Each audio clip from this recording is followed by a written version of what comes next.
Hello, good morning, welcome to all. कैसे हैं आप सब? आई होप सब ठीक होगा, पढ़ रहे होंगे।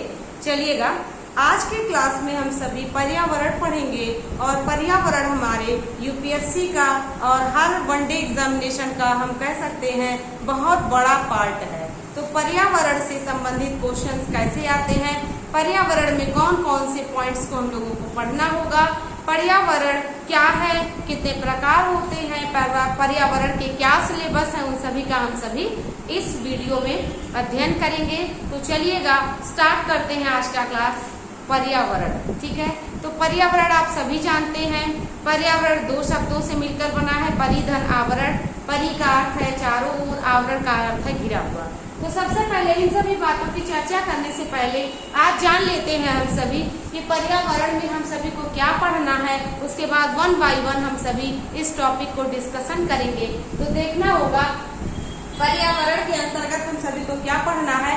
तो हमारे सिलेबस में पर्यावरण जो टॉपिक है उसको हम सभी ज्योग्राफी से भी रिलेट कर सकते हैं, उसको हम सभी बायोलॉजी से भी रिलेट कर सकते हैं, और पर्यावरण टॉपिक है, ठीक ना। और पर्यावरण से संबंधित क्वेश्चन करंट से रिलेट करके पूछे जाते हैं। पर्यावरण के अंतर्गत कौन से तंत्र आते हैं, कौन से घटक होते हैं, इसके नाइट्रोजन चक्र क्या है, ऑक्सीजन चक्र क्या है, कौन से सम्मेलन कब हुए हैं, ग्लोबल वार्मिंग क्या है, पर्यावरण प्रदूषण, जल प्रदूषण, वायु प्रदूषण, ध्वनि प्रदूषण, है ना। बहुत सारे पॉइंट्स की चर्चा हम सभी को करनी है। तो सबसे पहले टॉपिक स्टार्ट करने से पहले हम सभी देख लेते हैं कि हमें पर्यावरण में पढ़ना क्या है। बर्ड्स आई व्यू बहुत जरूरी होता है, मतलब सिलेबस पर सरसरी निगाह डालना। तो देखिए, पर्यावरण को हम सभी कैसे पढ़ेंगे, बांट करके पढ़ना होगा। सबसे पहला पॉइंट हम सभी का होगा पर्यावरण एवं पारिस्थितिकी। तो पर्यावरण सभी जानते हैं एनवायरनमेंट होता है, हमारे आसपास के सारे वातावरण को, जीवन शैली को, रहने सहने को, उठने बैठने को, जीव जंतुओं को पर्यावरण के अंतर्गत रखा जाता है। जैविक पर्यावरण हो सकता है, अजैविक पर्यावरण हो सकता है। तो किस किस पर्यावरण के अंतर्गत क्या क्या चीजें आती हैं उन सबका अध्ययन करते हुए देखेंगे। एवं पारिस्थितिकी, पारिस्थितिकों को हम सभी कहते हैं इकोलॉजी। इकोलॉजी क्या होता है? तो इकोलॉजी मतलब होता है हमारे आसपास जीव जंतुओं का, जलों का, मनुष्यों का सारा तंत्र, उसके रहने सहने, उठने बैठने के स्थान को सर्वाइव कैसे वो लोग करते हैं, हम कैसे सर्वाइव करते हैं, इन सभी का अध्ययन हम सभी पारिस्थितिकी में करते हैं। तो पारिस्थितिकी को इकोलॉजी कहा जाता है। पारिस्थितिकी के अंतर्गत पारिस्थितिकी तंत्र को पढ़ना होगा, जिसको इकोसिस्टम कहा जाता है ना। और पर्यावरण में हम सभी पर्यावरण को पढ़ेंगे कि नदियां, पर्वत, पठार, मैदान, शैल, सब कुछ पढ़ना होगा। तो पर्यावरण एवं पारिस्थितिकी के अंतर्गत हमारा जो कि पहला पॉइंट होगा, पहला टॉपिक होगा, उसमें हम सभी को पढ़ना होगा सबसे पहले पर्यावरण, ठीक है। तो पर्यावरण क्या है, कितने प्रकार हैं, इसको पढ़ना होगा। पर्यावरण कैसे काम करता है, इसको पढ़ना होगा। इसके बाद पर्यावरण के घटक, मनुष्य एवं पर्यावरण, इसके अंतर्गत हम सभी को पढ़ना होगा।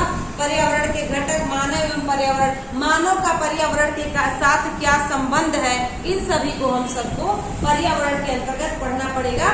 मनुष्य तथा पर्यावरण में संबंध, कैसे मनुष्य पर्यावरण के साथ सरवाइव कर रहा है, ठीक ना। तो इसको हम सभी पर्यावरण के अंतर्गत पढ़ेंगे। दूसरा टॉपिक हम लोगों का होगा जो कि है जैव मंडल एवं जीवोम तथा बायोम। तो जैव मंडल एवं जीवोम तथा बायोम क्या होता है? जीवों के रहने का, उठने बैठने का, कार्य करने का, जो भी क्रिया, जो भी सर्वाइव करने का उनका एक वातावरण होता है, किस प्रकार के जीव होते हैं, किन परिस्थितियों में रहते हैं, इन सभी का अध्ययन हम सभी जैव मंडल एवं जीवों के अंतर्गत पढ़ेंगे। तो उसमें हम सभी को अध्ययन करना होगा जैविक समुदाय संगठन, समुदाय एवं अभिलक्षण, पारिस्थितिकी तंत्र में महत्वपूर्ण प्रजातियां, है ना, कौन से जीव कैसे कार्य करते हैं, कैसे उनका पारिस्थितिकी तंत्र होता है, इन सभी का अध्ययन हम सभी को जैव मंडल एवं जीवों तथा बायोम में कहना होगा। जैव मंडल मतलब जीवों के रहने का स्थान, जीवों के रहने का एक आवरण, एक मंडल जहाँ पे विभिन्न प्रकार के जीव निवास करते हैं, उसको अध्ययन हम सभी जैव मंडल एवं जीवों तथा बायोम में करेंगे। अगला पॉइंट हम सभी का होगा पारिस्थितिकी एवं पारिस्थितिकी तंत्र। तो देखिएगा, पारिस्थितिकी मीन्स इकोलॉजी होता है और पारिस्थितिकी तंत्र का मतलब होता है इकोसिस्टम। तो पारिस्थितिकी एवं पारिस्थितिकी तंत्र के अंतर्गत हम सभी को इसका अर्थ, इसकी परिभाषा और हम सभी को पढ़ना होगा। के संगठक पारिस्थितिक तंत्र के प्रकार, जिसमें से जल का पारिस्थितिक तंत्र क्या होगा, है ना, इसको हमको पढ़ना होगा। वनों का पारिस्थितिक तंत्र, मानव का पारिस्थितिक तंत्र, जीवों का पारिस्थितिक तंत्र। पारिस्थितिक तंत्र का मतलब आप सभी ने एक थोड़ा सा इंट्रोडक्शन सभी विद्यार्थी जानते हैं, चाहे वो नए हो चाहे वो विद्यार्थी पहले से कॉम्पिटिटिव एग्जाम में लगे हुए हो, कि आपने देखा होगा कि एक खाद्य श्रृंखला चलती है, खाद्य जाल चलता है ना। और आपने देखा है कि जल का पारिस्थितिक तंत्र, ऊर्जा का पारिस्थितिक तंत्र, 10% ऊर्जा स्थानांतरण का नियम, ये सभी बातों की चर्चा सभी विद्यार्थियों ने थोड़ी बहुत सभी विद्यार्थी जानते होंगे। तो इन सभी को हम सभी को पारिस्थितिक तंत्र में पढ़ना होगा। आपने देखा होगा, है ना, टिड्डा घास खाता है, टिड्डे को मेढक खाता है, मेढक को सांप खाता है, सांप को ऐसे आपने देखा होगा ना। एक बायोलॉजी में भी इसको पढ़ा जाता है, ज्योग्राफी में भी पढ़ा जाता है, और कंपटीशन के जब एग्जाम में आते हैं तो पारिस्थितिक तंत्र एक अलग चैप्टर ही मिल जाता है, जो कि जल का पारिस्थितिक तंत्र कैसा होता है, मनुष्यों का पारिस्थितिक तंत्र कैसा होता है, ठीक ना, उल्टा क्या चलता है, सीधा पिरामिड किसका बनता है, ये सब हम सबको पढ़ना पड़ेगा। पारिस्थितिक तंत्र के प्रकार के अंतर्गत हम सभी को पढ़ना होगा। पारिस्थितिक तंत्र के प्रकार में हम सभी इसको पढ़ेंगे। ऊर्जा के स्रोत पढ़ेंगे हम सभी, ऊर्जा का प्रवाह, पारिस्थितिक पिरामिड, जैव आवर्धन, इन सभी की चर्चा हम सबकी पारिस्थितिक तंत्र के प्रकार में पढ़ेंगे कि कैसे पारिस्थितिक तंत्र काम करता है। इसके बाद हम सभी का दूसरा अगला टॉपिक होगा पारिस्थितिक तंत्र में पदार्थों का संचरण। पदार्थों का संचरण का मतलब पदार्थों का स्थानांतरण, कैसे पदार्थों को पारिस्थितिक तंत्र के अंतर्गत जीव उसको रखते हैं, जिसमें जैव भूसा रासायनिक चक्र पढ़ना होगा, नाइट्रोजन चक्र पढ़ना होगा, है ना। इन सभी को हम सभी को जल चक्र पढ़ना होगा, कार्बन चक्र पढ़ना होगा, ऑक्सीजन चक्र पढ़ना होगा। इन सभी की चर्चा हम सभी इसमें करेंगे। पारिस्थितिक तंत्र में पदार्थों का संचरण में नाइट्रोजन चक्र में आपने देखा होगा कि पौधे नाइट्रोजन कैसे प्राप्त करते हैं। तो जो घटपर्णी पौधे होते हैं वे जीवों को खा करके नाइट्रोजन की प्राप्ति करते हैं। जलीय चक्र क्या होता है, जल चक्र क्या होता है, मीन्स व्हाट, आप सभी जानते हैं कि पानी बरसता है, फिर भाप बन के उड़ता है, संघनन होता है, वर्षा होती है, तो ये जल चक्र हो गया। ऑक्सीजन चक्र को देखना होगा कि कैसे पौधे भोजन बनाते हैं, कार्बन डाइऑक्साइड को ऑब्जर्व करते हैं, ऑक्सीजन को रिलीज करते हैं। मनुष्य कैसे कार्बन डाइऑक्साइड को रिलीज करके ऑक्सीजन को ऑब्जर्व करता है। सबका पिरामिड क्या होता है, कैसे प्रकाश संश्लेषण कार्य करता है, ग्लूकोज कैसे चलता है, कार्बन चक्र क्या होता है, किस प्रकार से जैव भू रासायनिक चक्र काम करता है। तो इन सभी की चर्चा हम लोग करेंगे पारिस्थितिक तंत्र में पदार्थों का संचरण में, कि किस प्रकार से घटक होते हैं, जो घटक होते हैं मृत जीवों को खा जाते हैं, पौधे सड़ते हैं तो उनसे क्या मिलता है। इन सभी से रिलेटेड क्वेश्चन पारिस्थितिक तंत्र में पदार्थों का संचरण में आते हैं। ओके, नेक्स्ट टॉपिक है पर्यावरणीय अनुकूलन। इसमें हम सभी को पढ़ना होगा कि कैसे कोई जीव जंतु पर्यावरण के साथ अनुकूलन स्थापित कर लेता है, कैसे पर्यावरण में कोई जीव जंतु विलुप्त हो जाता है, जलीय पर्यावरण क्या है, और आपने देखा होगा भूमंडलीय पर्यावरण क्या है। इन सभी बातों की चर्चा हम लोग करेंगे पर्यावरणीय अनुकूलन में। अनुकूलन मीन्स होता है कि अपने आप को सरवाइव करके उसमें ढाल लेना। जो जीव नहीं ढाल पाए वे विलुप्त हो गए, जिसमें से सबसे बढ़िया और सबसे अच्छा उदाहरण डायनासोर का मिलता है कि डायनासोर पर्यावरण के साथ अनुकूलन नहीं स्थापित कर पाए और वो विलुप्त हो गए। अगला देखिएगा, पर्यावरणीय प्रदूषण में जल प्रदूषण है, मृदा प्रदूषण है, ध्वनि प्रदूषण है। इन सभी प्रदूषण की चर्चा हम लोग करेंगे पर्यावरण प्रदूषण के अंतर्गत, ठीक है। तो एक लाइन का 2 अक्षर का 3 अक्षर का जो 3 शब्द का जो मिल रहा है टॉपिक, उसके अंतर्गत बहुत से टॉपिक समाहित हैं। तो बस ये समझिए कि एक हेडिंग है, इस हेडिंग के अंतर्गत बहुत सारे सब हेडिंग्स हैं, उनकी ये चर्चा हम सभी को पर्यावरण रूपी टॉपिक में करना होगा। अगला देखते हैं पर्यावरणीय प्रभाव एवं आकलन, कि पर्यावरण प्रदूषण का या पर्यावरण का क्या प्रभाव है। आकलन मीन्स होता है संभावनाएं, तो क्या क्या उससे पर्यावरण के साथ छेड़छाड़ करने से या पर्यावरण का देखभाल करने से कौन कौन सी संभावनाएं बनती हैं। इन सभी चीजों की चर्चा पर्यावरणीय प्रभाव आकलन के अंतर्गत हम लोगों को करना होगा। तो पर्यावरणीय प्रभाव आकलन हम सभी के लिए बहुत ही इम्पोर्टेंट है, जिसमें हम लोगों को देखना होगा कि पर्यावरणीय प्रभाव का आकलन का क्या इतिहास था, ELSA क्या है, EIS क्या है, और भारत में में पर्यावरण संबंधी कौन कौन सी कमियां हैं, कैसे भारत में पर्यावरण का प्रदूषण बढ़ रहा है, इन सभी की चर्चा हम लोग पर्यावरण में करेंगे। भारत में पर्यावरण संरक्षण एक महत्वपूर्ण टॉपिक है। अब अपने देश से रिलेटेड आपको समझना होगा, ये तो पूरे जैवमंडल का है, पूरे भूमंडल का है, पूरे वायुमंडल का है, लेकिन यहाँ पर अपने कंट्री को इंडिकेशन करके पर्यावरण को समझना होगा।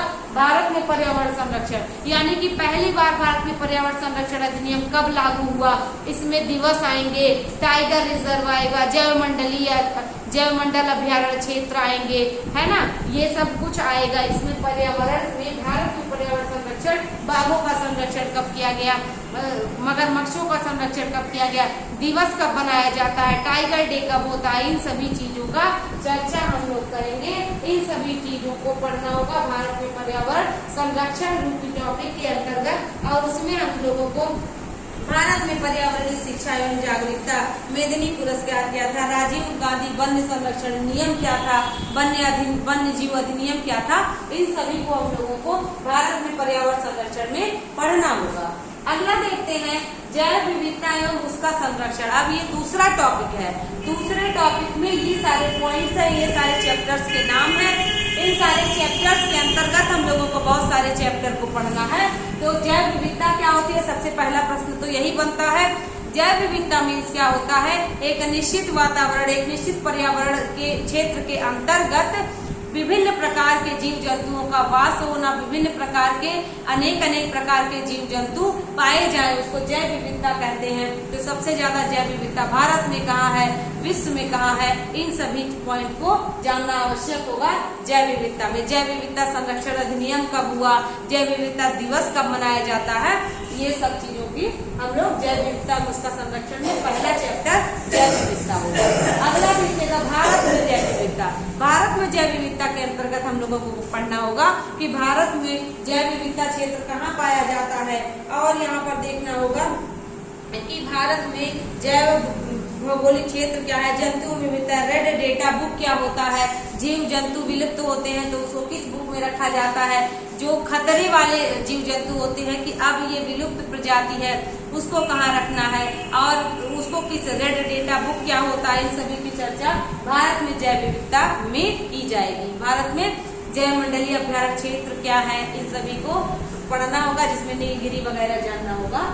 जैव विविधता का संरक्षण, जैव विविधता का संरक्षण का में हम लोगों को पढ़ना है कि किस प्रकार से हम लोगों को पर्यावरण को, वातावरण को बनाया जाए, किस प्रकार से वातावरण का संरक्षण किया जाए कि जीव जंतु उससे प्रभावित ना हो, जीव जंतु नष्ट ना हो, जीव जंतुओं को जीने में कोई असुविधा ना हो, है ना। इन सभी की हम लोग पॉइंट को जैव विविधता का संरक्षण करेंगे, क्योंकि आप सभी जान गए हैं कि जैव विविधता आपका क्या होता है, एक निश्चित वातावरण, एक निश्चित क्षेत्र में विभिन्न प्रकार की, अमूल्य प्रकार की जातियां पाई जाती हैं जीव जंतुओं की, जो कि बड़ी दुर्लभ प्रजाति होती है। उनका संरक्षण, वे विलुप्त न हो जाए, उनको संरक्षण के लिए सरकार द्वारा विभिन्न प्रकार के वातावरण बनाए जाते हैं कि किस प्रकार से उनका संरक्षण किया जाए, कि उनको कोई डिस्टर्बेंस ना हो और उनको संरक्षण प्रदान किया जाए, ताकि वे प्रजातियां आने वाले समय के लिए बनी रहें। अगला पॉइंट हम लोगों को पढ़ना होगा भारत में जीव जंतुओं के संरक्षण हेतु प्रयास, यानी कि टाइगर रिजर्व क्या है, जैव मंडलीय अभ्यारण्य क्षेत्र क्या है, बाघों का संरक्षण कहाँ किया गया, और गैंडों का, एक सींग वाले गैंडों का संरक्षण कहाँ किया गया, जो लायन होते हैं उनका संरक्षण कहाँ किया गया, गुजरात में किसका क्षेत्र है, किन बाघों का, शेरों का, इन सभी का हम लोगों का सारे टाइगर रिजर्व्स, अभ्यारण्य, ये सभी को हम लोगों को, वन्य जीव अधिनियम, ये सब हम लोग को भारत के संदर्भ में पढ़ना होगा। अगला है भारत में जैव विविधता से संबंधित कानूनी प्रयास। इसका मीन्स इसमें हम लोग को पढ़ना है कि भारत में कौन कौन से नियम बनाए गए हैं जैव विविधता के संरक्षण के लिए। जैसे देखिए, शिकारी लोग क्या करते हैं, जीव जंतुओं को मार डालते हैं जंगल में जाकर के, उनको सजा देने हेतु क्या क्या प्रावधान किया गया, पहली बार कौन सी मीटिंग हुई, पहली बार की मीटिंग में कौन कौन से कानून बनाए गए, इसका अध्ययन हम लोग भारत में जैव विविधता से संबंधित कानून में करेंगे कि वनों की कटाई नहीं की जा सकती है, किस प्रकार के वातावरण में जीव जंतुओं को संरक्षण प्रदान किया जाएगा, फिर है जैव विविधता से संबंधित अंतरराष्ट्रीय सम्मेलन एवं प्रयास। अब भारत में हम लोगों ने पढ़ लिया विश्व के संदर्भ में कि पूरी दुनिया में सबसे ज्यादा जैव विविधता कहाँ पाई जाती है। जीवों के संरक्षण हेतु दुनिया में पहली बार कब सम्मेलन किया गया, कौन कौन से देशों ने सिग्नेचर किया, कौन कौन से देश मीटिंग में शामिल हुए, कौन कौन से सम्मेलन हुए और कौन कौन से नियम बनाए गए, है ना, किस सन में बनाए गए, कौन सा पुरस्कार कब दिया जाता है, ये सारी बातों को हम सभी लोग देखेंगे जैव विविधता से संबंधित अंतरराष्ट्रीय सम्मेलन एवं प्रयास में। कि आपने देखा होगा रियो जेनेरियो में, है ना, आपने बहुत सारे सम्मेलन सुना होगा, तो उन सभी सम्मेलन की चर्चा हम लोग इसमें करेंगे, जिसको बार बार एग्जाम में पूछा जाता है और कुछ मुख्य पॉइंट जो करंट से रिलेटेड है उसको जरूर से जरूर ध्यान रखना होगा। अगला पॉइंट होगा आप लोगों का राष्ट्रीय जैव विविधता कार्यनीति एवं कार्य योजना। राष्ट्रीय जैव विविधता कार्यनीति एवं कार्य योजना के अंतर्गत कौन कौन से नियम कानून, कौन कौन से प्रयास, कितने बजट, ये सब राष्ट्रीय जैव विविधता मतलब राष्ट्र के संदर्भ में जैव विविधता को किस प्रकार से लाया गया, कौन कौन से काम किए गए, इसको समझना होगा। राष्ट्रीय जीव क्या है, पशु कल्याण क्या है, वन्य जीव अपराध नियंत्रण ब्यूरो क्या है, WTO क्या है, ये सभी को WHO क्या है, ये सबको हम लोगों को इसमें पढ़ना होगा। तो इसको आप अच्छे से नोट डाउन कर लीजिएगा। ये मुख्य मुख्य टॉपिक है। इस टॉपिक में बहुत सारे टॉपिक हैं जो कि इंक्लूड हैं। तो ये 2 टॉपिक के अंतर्गत इतने टॉपिक को पढ़ना, अभी बहुत सारे टॉपिक हैं, तो इसको नोट कर लीजिएगा। नोट करके स्क्रीनशॉट ले लीजिएगा, अच्छे से इसको लर्न कर लीजिएगा।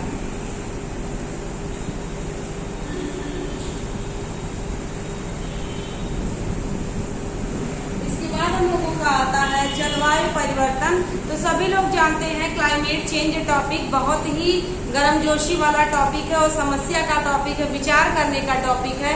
ग्लोबल वार्मिंग, क्लाइमेट चेंज, पर्यावरण प्रदूषण, ये सब बहुत ही बर्निंग टॉपिक्स हैं जो समस्या का कारण बनता जा रहा है। जलवायु परिवर्तन क्यों हो रहा है, क्यों समय पर वर्षा नहीं हो रही है, जब ठंडक पड़ना चाहिए तो गर्मी पड़ रहा है, जब गर्मी पड़ना चाहिए तो गर्मी सूखा पड़ रहा है, बिना मौसम की बारिश कैसे हो रही है, ये सब जलवायु परिवर्तन है। कि मतलब अचानक में जो भी शेड्यूल प्रकृति ने बनाए थे उसमें डिस्टरबेंस हो गया है। ग्लोबल वार्मिंग क्या है, वैश्विक तापन जिसको हिंदी में कहते हैं। क्यों आखिर समुद्र का जल स्तर बढ़ रहा है, आपने देखा होगा अभी हाल ही में कोई एक देश का मीटिंग समुद्र के बीच में हुआ, है ना। तो यहाँ पर देखिएगा जलवायु परिवर्तन के अंतर्गत जलवायु परिवर्तन क्या है, उसकी अवधारणा क्या है, इसको पढ़ना होगा। भारत में जलवायु परिवर्तन का क्या है, कि भारत में जलवायु परिवर्तन के क्या परिवर्तन क्यों हो रहा है, क्या इसके दुष्प्रभाव है, क्या क्या इसके बचाव के कारण है, किस प्रकार से इसको रोका जा सकता है। जलवायु परिवर्तन से संबंधित संगठन एवं सम्मेलन, कि जलवायु परिवर्तन पर विचार करने के लिए G7, G18, G20 बहुत सारे देशों के सम्मेलन अलग अलग प्रकार के बनाए गए हैं। तो उन सम्मेलन के बारे में जानना होगा, कौन कौन से देश उसमें शामिल हैं उसको जानना होगा।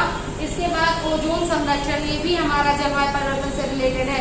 ओजोन दिवस कब मनाया जाता है, ओजोन पर छिद्र पहली बार कब देखा गया, इसके संरक्षण के संबंधित कौन कौन से नियम बनाए गए, सभी बातों का अध्ययन करना होगा ओजोन संरक्षण के अंतर्गत। अम्लीकरण क्या है, अम्ल वर्षा आपने देखा होगा, अम्ल वर्षा क्यों हो रही है, इसके क्या दुष्परिणाम है, इसके क्या कारण है, अम्ल वर्षा को कैसे रोका जा सकता है, ये अम्लीकरण के अंतर्गत आता है। सतत विकास जिसको संधारणीय विकास कहते हैं, जिसको धारणीय विकास कहते हैं, इसमें ये होता है कि हमारी चीजें इस प्रकार से डेवलपमेंट किया जाए कि जो हमारी पैतृक चीजें हैं, जो हमारे पुरानी नेचर के द्वारा जी हुई चीजें हैं, वे बची रह जाएं और विकास भी हो जाए। उसको संधारणीय विकास, सस्टेनेबल डेवलपमेंट इंग्लिश में कहते हैं, या अवधारणीय विकास या सतत विकास कहते हैं, कि हमारे प्रकृति की चीजें भी न नुकसान हो और हमारा विकास भी हो जाए। संधारणीय विकास या सतत विकास, सस्टेनेबल डेवलपमेंट। सतत कृषि में हम लोगों को देखना है कि कौन कौन सी कृषियाँ होती हैं, तो उसमें कृषियों में हम सभी को पढ़ना होगा, कृषियों के प्रकार पढ़ना होगा, और कृषियों के प्रकार में हम सभी को संरक्षण कृषि पढ़ना होगा, जुताई कृषि, जैविक कृषि, इन सभी को हम लोगों को इसके अंतर्गत पढ़ना होगा। गिद्ध संरक्षण क्या है ना, बाघ संरक्षण क्या है, गैंडा संरक्षण क्या है, लाल पांडा संरक्षण, कस्तूरी मृग संरक्षण, इन सभी की चर्चा जलवायु परिवर्तन में होगी। क्योंकि जलवायु परिवर्तित होने की वजह से बहुत से जीव जंतु विलुप्त होने के कगार पर पहुंच गए हैं, या हम कह सकते हैं विलुप्त हो गए हैं। जब पेड़ काटे जाएंगे, पौधे काटे जाएंगे तो ऑक्सीजन नहीं मिलेगा, वर्षा नहीं होगी, और जो भी कार्बन चक्र चलता है, नाइट्रोजन चलता है, उसमें डिस्टर्बेंस हो जाएगा, जलवायु परिवर्तन हो जाएगा, गैसों की कमी हो जाएगी। तो इस वजह से बहुत सारे जीव जंतु मर जाएंगे, विलुप्त हो जाएंगे। इन सभी की चर्चा हम सभी को जलवायु परिवर्तन के टॉपिक में करनी है। इसके संरक्षण हेतु कौन कौन से नियम बनाए गए हैं? गिद्ध संरक्षण अधिनियम, बाघ संरक्षण अधिनियम, लाल पांडा संरक्षण अधिनियम, तेंदुआ संरक्षण अधिनियम, हंगुल संरक्षण अधिनियम, हिम तेंदुआ संरक्षण अधिनियम, बहुत सारे अधिनियम की चर्चा हम सभी को जलवायु परिवर्तन में करनी है, क्योंकि जलवायु परिवर्तन होने की वजह से जीव जंतु विलुप्त हो गए। बहुत सारे जीव जंतु होते हैं जो सरवाइव नहीं कर पाते हैं और मर जाते हैं, जो कि प्रकृति की बनाई हुई अनमोल रत्न है, जो मनुष्यों को मिली हुई है। उनके संरक्षण हेतु बहुत सारे प्रयास समय समय पर किए जाते रहे और समय समय पर किए जाएंगे। अगला हम लोगों का आएगा मुख्य बिंदु, जो अधिनियम एवं सम्मेलन है। मीन्स क्या? अधिनियम, संगठन एवं सम्मेलन। अधिनियम मीन्स होता है कानून, संगठन मीन्स होता है देशों का संगठन यानी कि समूह, और सम्मेलन किया जाएगा तो वे संगठन इकट्ठा होकर के एक समझौते के तहत, एक एग्रीमेंट के तहत सिग्नेचर करेंगे, विचार करेंगे, चर्चा करेंगे, नियम कानून बनाएंगे। तो उसमें हम सभी को अपने देश भारत के साथ साथ विश्व को भी देखना है, वैश्विक रूप से भी समझना होगा। तो भारत में पर्यावरण कानून संगठन एवं आंदोलन, भारत में कौन कौन से पर्यावरण संबंधी संगठन बने, कौन कौन से कानून बने, कब कब आंदोलन हुआ? आपने देखा होगा चिपको आंदोलन है, बाबा आमटे के द्वारा नर्मदा बचाओ आंदोलन है ना, बाबा आमटे के द्वारा था, और एपिको आंदोलन था। इन सभी की चर्चा हम लोगों को मैती आंदोलन था, अधिनियम संगठन में करनी है कि विश्व में और भारत में कौन कौन से आंदोलन हुए, कौन कौन से नियम बने और कौन कौन से सम्मेलन हुए समय समय पर, उसको हम लोगों को देखना है। इसके अंतर्गत हम सभी पढ़ेंगे वन्य जीव संरक्षण अधिनियम 1972 बना, इसके बाद पर्यावरण संरक्षण अधिनियम 1986 बना। ऐसे वन लाइनर क्वेश्चन आ जाते हैं। वन्य जीव संरक्षण अधिनियम भारत में कब बना, पर्यावरण संरक्षण अधिनियम भारत में कब बना? तो 1972, 1986 ऐसे आएगा। अनुसूचित जनजाति, अनुसूचित जाति एवं अन्य परंपरागत वन निवासी की वनों की कटाई रोक दी जाए, ताकि जो जनजाति, जो जातियां, जो वन्य जीव के ऐसे निवासी हैं जो वनों में ही रहते हैं, जो अपना वन छोड़ करके बाहर नहीं जाना चाहते, जो विकास को चाहते हैं लेकिन अपने निश्चित परंपरा को त्यागना नहीं चाहते हैं, या उन परंपराओं को जीवित रखना चाहते हैं जो कि वो करते चले आए हैं, उनको ना उजाड़ा जाए, उनको ना या वहां से हटाया जाए। बहुत सारे उद्योग, बहुत सारे पूंजीपति, करोड़पति ऐसा करते हैं कि टेंडर ले लेते हैं और उनके पेड़ पौधों को, उनके एक वातावरण को जिसमें वो निवास करते हैं, जिसमें उनकी विभिन्न प्रकार की जो भी टेक्नोलॉजी है, उनकी अपनी जो प्रकृति से रिलेटेड है, उसको तोड़ दिया जाता है। तो उससे संबंधित नियम और अधिनियम, तो अनुसूचित जाति, जनजाति, अन्य परंपरागत वन निवासी जो वनों में ही निवास करना चाहते हैं, वनों में ही रहते हैं, उनके संरक्षण के लिए समय समय पे सरकार कार्य करती आई है, उसको इसमें हम लोगों को जानना होगा। ये 2006 में अधिनियम आया, पर्यावरण संरक्षण अधिनियम 1986 में आया, वन्य जीव संरक्षण अधिनियम 1972 में आया। तो उसके अंतर्गत क्या था, कैसे सब अध्ययन अच्छे से पढ़ना होगा।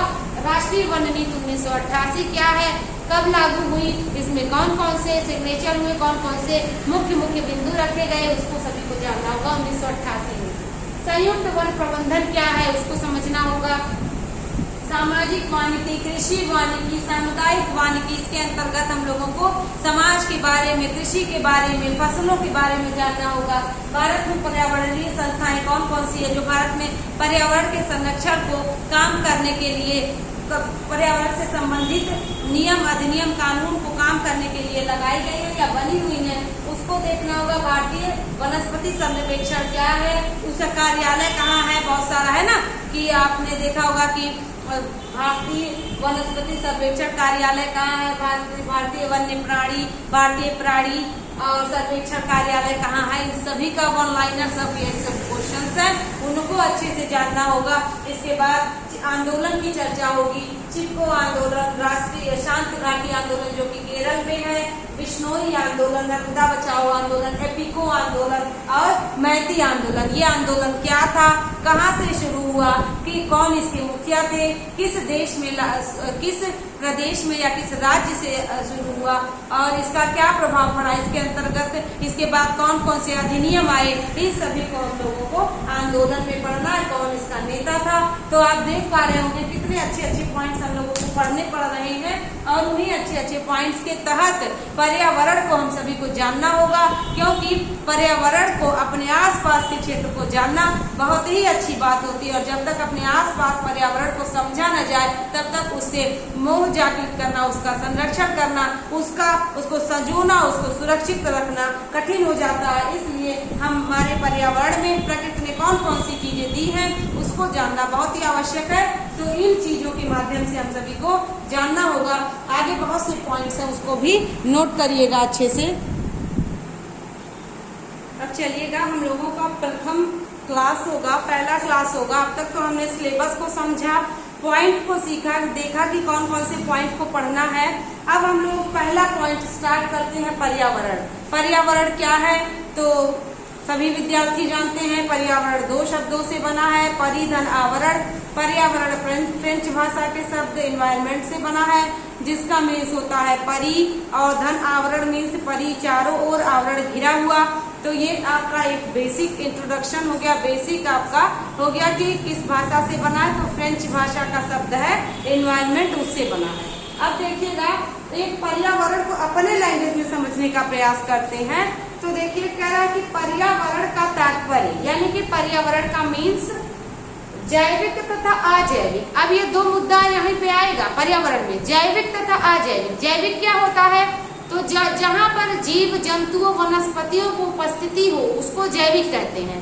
जहाँ पर पेड़ पौधे, जीव जंतु, वनस्पतियां सब कुछ आते हैं, छोटे पेड़ पौधे, बड़े पेड़ पौधे, जलीय जीव जंतु, मरुस्थलीय जीव जंतु, मीन्स कोई भी जीव जंतु या कोई भी पेड़ पौधा, छोटा पेड़ पौधा, बड़ा पेड़ पौधा, कोई भी पेड़ पौधा, ये पेड़ पौधे और वनस्पतियां जीवीय होते हैं, जैवीय होते हैं, जिनमें क्या होता है, जीवाश्म होता है। ये सारे हमारे क्या होते हैं, जैवीय होते हैं, जिनमें जीव पाया जाता है, वो जैविक में आएंगे। और अजैविक का मतलब होता है, अजैविक घटक का मतलब जैसे जिसमें जीवन ना पाया जाए। जैसे हम कह सकते हैं पर्वत, पठार, मैदान, जिसको हम लोग स्थल मंडल, जल मंडल और वायुमंडल में भी कर सकते हैं, कन्वर्ट बांट सकते हैं। तो इसमें देखिएगा अजैविक में क्या होगा, अजैविक में हमारे पर्वत, पठार, मैदान, ग्लेशियर, हिमनद, झील, नदियां, ये सब हमारे किसमें आते हैं, तो ये सब हमारे अजैविक घटक में आते हैं। समुद्र हो गया, मरुस्थल हो गया, ये सब अजैविक घटक में आएंगे। जैविक घटक में जीव जंतु एवं वनस्पतियां आएंगी। तो क्या कह रहा है कि पर्यावरण का तात्पर्य जैविक यानी कि जीव जंतु एवं वनस्पतियों से मिला हुआ जैविक होता है। अजैविक मतलब पर्वत, पठार, मैदान, हिमनद, झील, मरुस्थल, ग्लेशियर, ये सब हमारे अजैविक घटक में आएंगे, जिनमें जीव नहीं पाए जाते एवं उसके आसपास के वातावरण के सम्मिलित रूप से है। क्या मतलब है, यानी कि जीव जंतु वनस्पतियां, उसके वातावरण, जीव जंतु वनस्पतियां कहाँ पाए जाएंगे, मरुस्थल पर पाए जाएंगे, पर्वत पर पाए जाएंगे, पठार पर पाए जाएंगे, मैदान में पाए जाएंगे, झीलों में पाए जाएंगे। तो उन दोनों का मिला हुआ सम्मिलित रूप होता है क्या, पर्यावरण।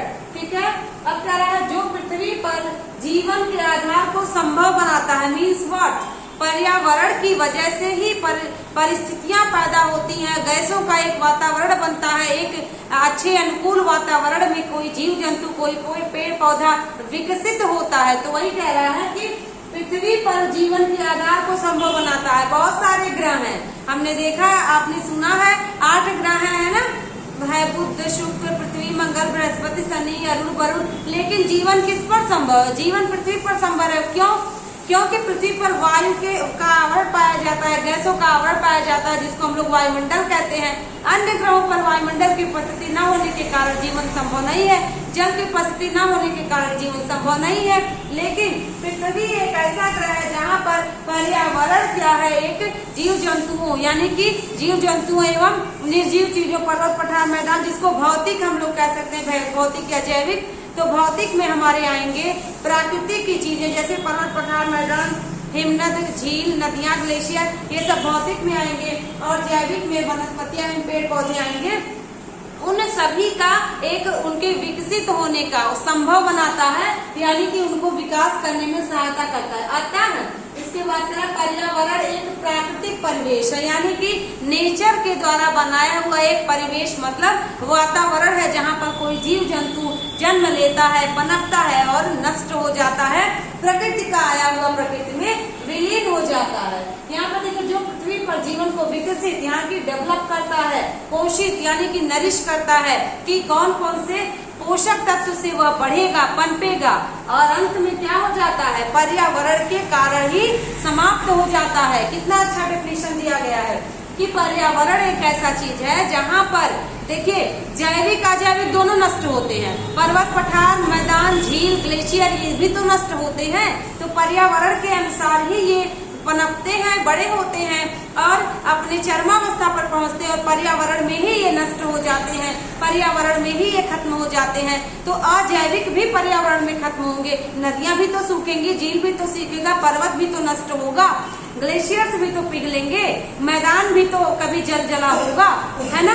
तो ये क्या है, ये प्रकृति ने बनाया, प्रकृति ने इसको नष्ट करके अपने में समाहित कर लिया, तो समाप्त कर देता है, पोषित करता है, मीन्स बढ़ता है, वो नरिश होता है और विकसित होता है, यानी कि विकास करता है। यही क्या है, यही पर्यावरण है। आई होप आप समझे होंगे। अब देखिए ऑफिशियल डेफिनेशन समझना होगा। ऑफिशियल डेफिनेशन है पर्यावरण संरक्षण अधिनियम 1986 के अनुसार। क्या डेफिनेशन है, तो डेफिनेशन है हमारा, पर्यावरण किसी जीव के चारों तरफ घिरे भौतिक एवं जैविक। आपको बताया गया भौतिक मतलब ऐसी चीजें जो प्रकृति द्वारा निर्मित है और निर्जीव है, वो भौतिक कहलाती हैं। जैसे पर्वत पठार मैदान, ग्लेशियर, नदियां, झील, ये सब भौतिक होंगी। और जैविक मतलब जैविक में भी प्रकृति ने दिया है, लेकिन जैविक में हमारा आएगा वनस्पतियां, जीव जंतु, ये सब आएंगे जैविक में। एवं उनके साथ अंतःक्रिया यानी कि आपस में क्या होता है, इंटरेक्शन होता है, अंतःक्रिया होती है, और उसी अंतःक्रिया का सम्मिलित रूप क्या है, पर्यावरण है। ये किसने कहा है, ये कहा है पर्यावरण संरक्षण अधिनियम 1986 के अनुसार, ऑफिशियल डेफिनेशन। इसी डेफिनेशन को इसने अपने लैंग्वेज में कहा है कि भौतिक एवं जैविक यानी कि प्रकृति प्रदत्त वातावरण और जीव जंतुओं की जो दशाएं होती हैं, उनके साथ एक जीव अंतःक्रिया करता है। आपने देखा होगा मछली जो कि जल में ही जीवित रह सकती है, अगर उसको जल से निकाल दिया जाए तो वो सरवाइव नहीं कर पाएगी और वो छटपटाकर मर जाएगी। ये क्या है, ये उसका वातावरण है। लेकिन अगर देख लिया जाए, मगरमच्छ देख लिया जाए, कछुआ देख लिया जाए, तो ये समय के साथ अपने आप को परिवर्तित कर लिए, और परिवर्तित करने के साथ साथ जल में भी रह सकते हैं और थल में भी रह सकते हैं। कछुआ हो गया, मेढक हो गया, तो ये क्या है, यही इनका पर्यावरण है, यही इनका वातावरण है। जल सूख जाए, जल दूषित हो जाए तो जलीय जीव जंतु मर जाते हैं। यही सब का अध्ययन हमारा पर्यावरण कहलाता है। तो पर्यावरण का एक बेसिक सा डेफिनेशन आप नोट करके लर्न कर लीजिएगा। ये ऑफिशियल डेफिनेशन बहुत बार एग्जाम में पूछा गया है। अब देखिएगा, पर्यावरण को हम सभी ने समझ लिया कि जैविक और अजैविक वातावरण का सम्मिलित रूप है, जिसमें कोई जीव विकसित होता है, पोषित होता है और समाप्त हो जाता है। अब देखेंगे पर्यावरण के प्रकार, कितने पर्यावरण के प्रकार बांटे गए हैं। तो देखना होगा पर्यावरण के 3 प्रकार मुख्य रूप से बांटे हैं वैज्ञानिकों ने। प्रथम होता है भौतिक या अजैविक पर्यावरण। जैसा कि आपको बताया गया कि भौतिक और जैविक और अजैविक में क्या अंतर है। जो प्रकृति प्रदत्त है, जिसमें जीवन नहीं पाया जाता है, उसको अजैविक या भौतिक कहा जाता है। इसको ध्यान दीजिएगा, इसको क्या कहा जाता है, इसको भौतिक कहते हैं। भौतिक मतलब जो प्रकृति ने हमें प्रदान किया है। जैसे नदियाँ, पर्वत, पठार, मैदान, ये सब चीजें, ग्लेशियर्स, हिमनद, मरुस्थल, ये सब हमें प्रकृति ने प्रदान किया है। ये हमारे क्या है, ये हमारे भौतिक वातावरण के प्रकार होते हैं, जिनको अजैविक वातावरण भी या पर्यावरण कहते हैं। दूसरा हो गया सामाजिक पर्यावरण या सांस्कृतिक पर्यावरण। ये क्या होता है? सामाजिक या सांस्कृतिक पर्यावरण ऐसे पर्यावरण को कहते हैं जो मनुष्यों ने बनाया है, जैसे जीवन जीने का तरीका, मनुष्य द्वारा बनाए गए सामाजिक परिवेश, रीति रिवाज, अर्थ संबंधी यानी धन संबंधी जो भी नियम है, जीवन जीने के क्रियाकलाप, डेली रूटीन, डेली एक्टिविटीज, ये हमारे सारे सामाजिक पर्यावरण या सांस्कृतिक पर्यावरण के अंतर्गत आते हैं, जो मानव निर्मित पर्यावरण भी इसको हम लोग कह सकते हैं। इसको हम लोग कह सकते हैं मानव निर्मित पर्यावरण। इसको ध्यान दीजिएगा, अलग अलग किताबों में अलग अलग मिल सकता है, तो बिल्कुल भी आप भ्रमित नहीं होंगे। मानव निर्मित पर्यावरण को सामाजिक पर्यावरण या सांस्कृतिक पर्यावरण या मानव निर्मित पर्यावरण कहते हैं, जिसके अंतर्गत व्यष्टि या समष्टि क्रियाएं। व्यष्टि या समष्टि क्रिया का मतलब है कि व्यक्ति के क्रियाकलाप, मिलना जुलना, रहना, जीवन जीना, एक दूसरे से बातें करना, ये सारी चीजें, और जो पॉपुलेशन है, ये सब चीजें इंडिविजुअल। देखिए, व्यष्टि मतलब होता है व्यक्तिगत, इंडिविजुअल, और समष्टि का मतलब होता है पॉपुलेशन। तो इसको लिख लीजिएगा अगर व्यष्टि समष्टि से कंफ्यूज हो। इंडिविजुअल मतलब होता है, इंडिविजुअल मीन्स व्यक्तिगत, उसको व्यष्टि कहते हैं। आप व्यष्टि को ऐसे भी समझ सकते हैं, व्यक्ति से व्यष्टि आप रिलेट कर सकते हैं। और समष्टि का मतलब होता है समस्त मानव जनसंख्या यानी पॉपुलेशन। समष्टि बराबर पॉपुलेशन। आर्थिक मतलब धन संबंधी नियम कानून, जीवन जीना, क्रियाकलाप। रीति रिवाज का मतलब है आप सबके अलग अलग रीति रिवाज हो सकते हैं, हर देशों के, हर समुदायों के। तो ये मानव निर्मित पर्यावरण, सामाजिक पर्यावरण या सांस्कृतिक पर्यावरण के अंतर्गत आते हैं। आगे है जैविक पर्यावरण। तो जैविक पर्यावरण को भी 3 भागों में बांटते हैं। जीव जंतु होते हैं, पादप होते हैं, तथा अपघटक को सूक्ष्म जीव कहा जाता है।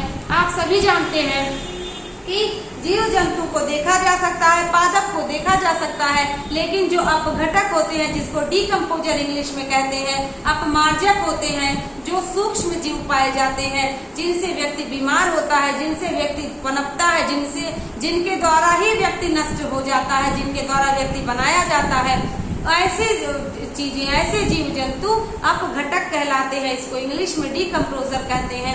ये प्रकृति के सुरक्षा कवच माने जाते हैं या प्रकृति के सफाई कर्मी माने जाते हैं। किसी भी चीज को फेंक दिया जाए तो पहले वो सड़ेगा, सड़ने के बाद उसमें कुछ कीड़े आ जाएंगे, कुछ ऐसे जीव जंतु आ जाएंगे जो दिखाई नहीं देंगे, जिसको सूक्ष्म जीव कहते हैं, माइक्रोस्कोप से देखा जा सकता है। वे भी प्रकृति के जैविक पर्यावरण के हिस्सा है, जो प्रकृति निर्मित है, प्रकृति ने उनको जीवंत किया है। जैसे पादप हो गया, जो बढ़ेगा, पनपेगा और वो प्रकृति में फिर से विलीन होकर नष्ट हो जाएगा, वो हमारा जैविक पर्यावरण का हिस्सा है, जिसमें जीव जंतु, पादप और अपघटक, जिसमें सूक्ष्म जीव कहते हैं, 3 आते हैं। मानव निर्मित पर्यावरण, सामाजिक पर्यावरण में व्यक्ति आता है, व्यक्ति का पूरा समूह, जनसंख्या आता है, रीति रिवाज आता है और अर्थ आता है। ये हमारे मानव निर्मित पर्यावरण में। इसके बाद देखिएगा भौतिक या जैविक पर्यावरण के अलग अलग प्रकार है, जैसे वायुमंडल हो गया, स्थल मंडल हो गया, जल मंडल हो गया, और अन्य में क्या, ऊर्जा जो कि प्रकृति ने दिया है, ताप जो कि प्रकृति ने दिया है, वायु का वेग, उच्च वायुदाब, निम्न वायुदाब, ये भी प्रकृति ने दिया है, और आर्द्रता यानी कि मॉइस्चराइजर, नमी, इसको भी प्रकृति ने दिया है। तो ये चीजें जलमंडल, वायुमंडल, स्थल मंडल, ये आपके अन्य में आ जाए। ये अन्य, ये वायुमंडल, स्थल मंडल, जल मंडल ये है। अन्य में ऊर्जा, ताप, वायु वेग, आर्द्रता आ जाएगा। इसके बाद देखिएगा समष्टि और व्यष्टि, समझ गए। अब देखिए इन सब का सम्मिलित रूप जीव मंडल कहलाता है।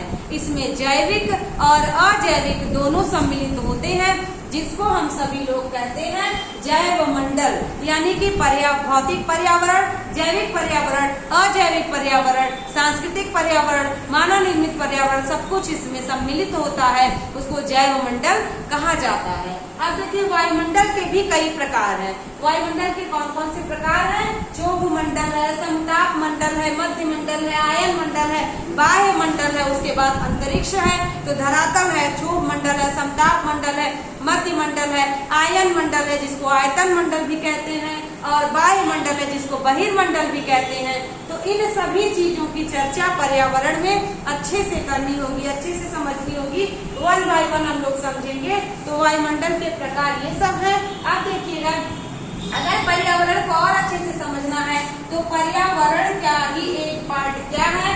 जीव मंडल है जिसमें जीव होते हैं, जल मंडल है जिसमें जल विद्यमान होते हैं, जल में जीव होते हैं, वनस्पतियां होती हैं, स्थल मंडल है जहाँ पर जीव जंतु वनस्पतियां दोनों पाई जाती हैं, वायुमंडल है, वायुमंडल पर्यावरण का ही एक हिस्सा है। तो पर्यावरण का हिस्सा वायुमंडल भी है, पर्यावरण का हिस्सा जीव मंडल भी है, और पर्यावरण का हिस्सा स्थल मंडल भी है, पर्यावरण का हिस्सा जल मंडल भी है, और वायुमंडल, क्षोभ मंडल और समताप मंडल के बाद जो भी जीव जंतु पाए जाते हैं, क्षोभ मंडल समताप मंडल के बाद वायुमंडल और पर्यावरण, क्योंकि क्षोभ मंडल समताप मंडल के बाद की अगर बात की जाए तो यहाँ पर मध्य मंडल, आयतन मंडल और बाह्य मंडल या बहिर्मंडल आ जाता है, जहाँ पर जीव जंतु नहीं पाए जाते हैं। तो जीव जंतु के रहने का जो एक सर्कल है, जो एक क्षेत्र है, वो क्षोभ मंडल और समताप मंडल है। इसके ही नीचे ऐसी स्थिति विद्यमान है जहाँ पर जीव जंतु जन्मेंगे, पनपेंगे तथा नष्ट हो जाएंगे। तो आपने ये देखा कि किस प्रकार से वायुमंडल को डिफाइन किया गया। आई होप आपको आज की क्लास बहुत अच्छे से समझ में आई होगी। पर्यावरण की प्रथम क्लास को आप अप्रिशिएट करिएगा, और ऐसे ही पर्यावरण के एक टॉपिक को आपको पढ़ाया जाएगा। तो आज की क्लास के लिए बच्चों बस इतना ही। अगली क्लास में हम सभी लोग इन सभी का डिटेल अध्ययन करेंगे। स्थल मंडल क्या है, जल मंडल क्या है, अन्य क्या है, उसको पढ़ेंगे। तो आज के लिए बस इतना ही। Thank you for watching.